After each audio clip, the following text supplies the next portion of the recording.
To give a quick update. Today is day 52 on the road to the moon at 18. I have just finished doing the master Google Sheet for tracking all of the leads from responses to the cold email campaign. So it's something I didn't do before because I was just managing it all within instantly, but the longer I do that, the harder it's going to be to track. So I've created that, put it all in there, just spent the last 15 minutes doing that.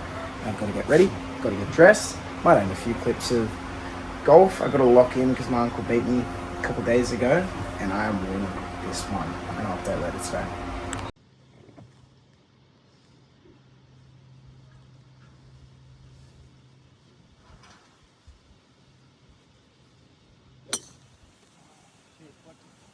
Just came back from golf.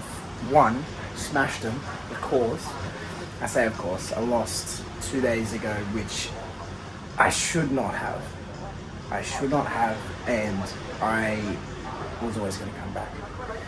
But that was good. I haven't actually been able to get too much work done today.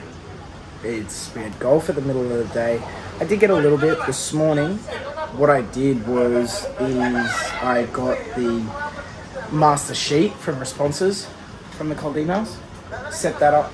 I'm going to do a lot of systems building and getting my Google Sheets in order, as well as I'm going to start a few things for a couple of clients. Just make sure everything's set up, make sure everything's correct.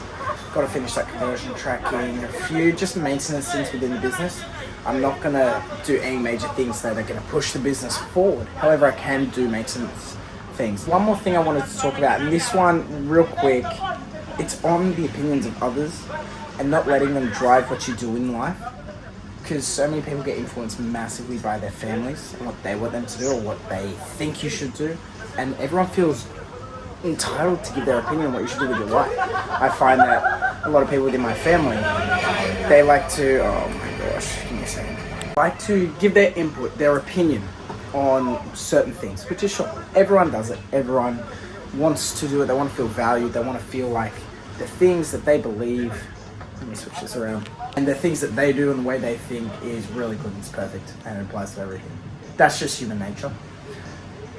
But what you've got to do is you've got to filter that through your own thinking and what benefits you in your life, and either get rid of it, take on parts of it, or take on board all of it. That's what I find I have to do, because there's not one right answer for everything. People think they've all got it all figured out for their own life. There is no right answer. What I want to do and what I believe and all of that stuff is completely different from another person. And I said this to my cousin, actually. It's like I remove a lot of judgment from the things that people do and the things that people say and just the way they live, because if you had the experiences and the beliefs that they have in their life, you'd probably make the same decision. You don't know their context. You don't have their context. So there's no point judging, because you don't fully understand the situation, why they've made that decision, or why they believe that thing. But that was just a quick thing I wanted to talk about, because everyone has members of family which like to give opinions, like to give their thoughts on things, and they feel entitled to, which they can. You're not entitled to take it on. I filter everything that's said to me. You don't be mean to them. You don't say anything to them, but just run it through your own head. Look at that view. Not bad. This is the fit for dinner. Linen on linen, as it should be. I'll sign off for today. I'll see you tomorrow.